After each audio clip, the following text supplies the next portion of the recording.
Vamos a otro tema. El Servicio Agrícola y Ganadero alertó un brote de la mosca de la fruta en la región metropolitana. El brote, que se detectó principalmente en la comuna del sector oriente, fue catalogado como un hecho grave, ya que podría llevar a restringir la exportación de fruta, esto en el peor de los casos. Para hablar más al respecto, estamos junto a Rodrigo Astete, jefe de la División Agrícola, Forestal y Semillas del SAC. Rodrigo, muchas gracias por acompañarnos. Muy buenos días.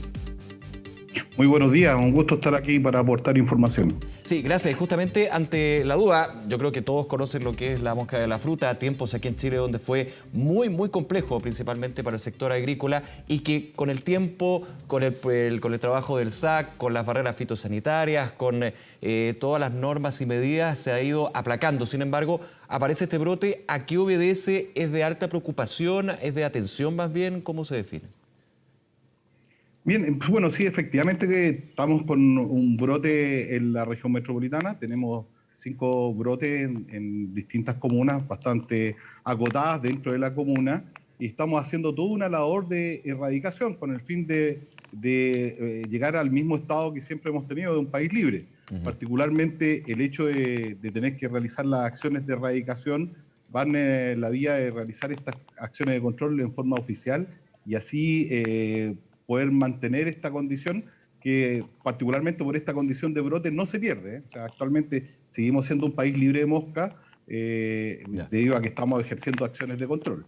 Pese al brote, eso es importante, Rodrigo, pese a estos 5 brotes, como mencionabas tú, igualmente se habla de que Chile está libre de la mosca de la fruta. ¿Por qué se hace ese punto? Sí, hago el punto particularmente porque al ejercer el SAC, el Servicio Agrícola y Ganadero, las acciones de control en forma oficial, para el resto de los países del mundo se mantiene esta condición de libre. Actualmente tenemos un brote acotado en el área urbana, Claro. no está afectando el área productiva, y en eso hay que ser bastante claro que estamos realizando las acciones de control para lograr esta erradicación en el más breve plazo posible. Por eso las acciones de control, entendiendo también lo que mencionabas de que están contenidos estos brotes. Bueno, las acciones de control consisten en distintas acciones. De hecho, estamos trabajando con acciones a nivel de trabajo en los 200 metros donde aparece la detección de esta mosca, haciendo particularmente control al suelo para evitar el desarrollo de pupas. Particularmente hacemos acciones de eliminación de la fruta que está en los 800 metros a la redonda de esos focos. También hacemos aplicaciones de cebos tóxicos que son de tipo alimenticio, donde los adultos de la mosca al consumir mueren. Y finalmente también estamos trabajando con una técnica bastante amigable con el medio ambiente, que es la liberación de machos estériles, que particularmente lo que busca es competir frente a la presencia de machos viables que puedan reproducirse, competir con ellos y no generar descendencia. Claro, eso es bien relevante, para no solamente enfocarse en lo que puede ser la acción más directa, pero que puede tener efectos también sobre lo cultivado y el medio ambiente, que es la fumigación, el uso de pesticidas, digamos, o de elementos químicos. Aquí se aplica también lo que entrega la madre naturaleza con respecto a estos machos estériles para hacer una competencia medioambientalmente circular, se podría decir. Sí, efectivamente, esto es bastante más amistoso. Efectivamente, el servicio tiene la preocupación de utilizar herramientas que no generen daño ni contaminación, como es la utilización de cebos que son de tipo alimenticio, que son tóxicos para la mosca, pero que son bastante amigables con el medio ambiente. Y este sistema, como comentaba yo, que nosotros llamamos, que es la TIE o técnica del insecto estéril, que es liberar cierta cantidad de machos estériles para competir y evitar que siga la descendencia de mosca. Claro. Rodrigo, vamos un paso atrás. ¿Cuáles son los efectos que tiene la mosca de la fruta? Varios lo conocen, otros no, para tener también claridad de la relevancia y lo delicado que puede ser esta condición en particular. Básicamente, bueno, como estamos en una estrategia de erradicación, se establece un radio de cuarentena. Ese radio de cuarentena, dependiendo del país, va alrededor de 7,2 kilómetros en torno a la presencia del brote. Cuando hay productores de fruta dentro de esos 7,2 kilómetros, estos productores, para poder exportar, tienen que realizar tratamientos cuarentenarios que implica un mayor costo para el productor para poder exportar su fruta, que son tratamientos de frío o tratamientos, incluso podrían ser de fumigación, cada vez menos utilizados, pero podrían ser de ese tipo. Ahora, en el caso del área urbana, implica que toda esta área cuarentenada, y ahí el llamado a la comunidad, no puede movilizar esa fruta. En el fondo, la Claro. fruta que está dentro de estos radios de cuarentena no puede ser movilizada fuera del radio, y esa es la colaboración de la comunidad, el evitar movilizar fruta afuera de las áreas de cuarentena y evitar que de una u otra forma se propague la Sí. plaga a otras zonas. Sí, eso entendiendo, Rodrigo Estete, de que se prohíbe la movilización de esa fruta afectada por la mosca de la fruta porque finalmente puede movilizarse también la larva y la reproducción de esa especie, ¿no? ¿Así hay que entenderlo? Así es, Ya. así es. Efectivamente, al movilizar en la fruta, yo estoy corriendo riesgo de poder movilizar la plaga a nuevas zonas. Claro. Ahora, ¿hay plazos que se han puesto desde el SAC o esto es un monitoreo constante para ir erradicando nuevamente estos 5 brotes que se han dado en los distintos sectores de aquí en la región metropolitana? Y si han habido señales de otros puntos del país donde se han dado estos brotes de la mosca de la fruta. Bueno, particularmente Chile, al tener una condición única en Sudamérica y prácticamente en toda Latinoamérica, de ser país libre, obviamente tiene fuerte presión de ingresos de los distintos países limítrofes. Nosotros contamos con una red para poder realizar una detección precoz de cerca de 15.500 trampas, y obviamente todo esto implica todo un trabajo que cuando se detecta, como ocurrió en la región metropolitana, accionar todo lo que yo comentaba de control. Para obviamente lograr esta situación de erradicación. Efectivamente, en la región metropolitana tenemos estos 5 brotes que están siendo en estos momentos controlados.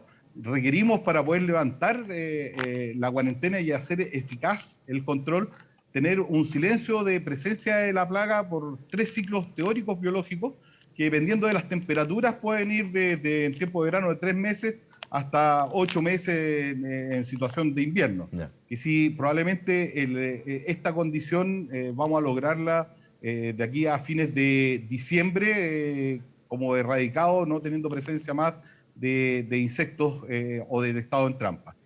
Referente a la segunda pregunta que tú me realizabas, si esta condición es solo en la región metropolitana, ¿Sí? mencionar que efectivamente hay 2 brotes más, uno en la región de Tarapacá, particularmente en Iquique, y también tenemos en Atacama un brote que son bastante más acotados, básicamente por la condición de tener menos hospederos en esa zona. Ya. Hay otros brotes entonces que han detectado en el norte. ¿Se puede relacionar con estos que estamos comentando en la región metropolitana o son totalmente independientes, podríamos decir?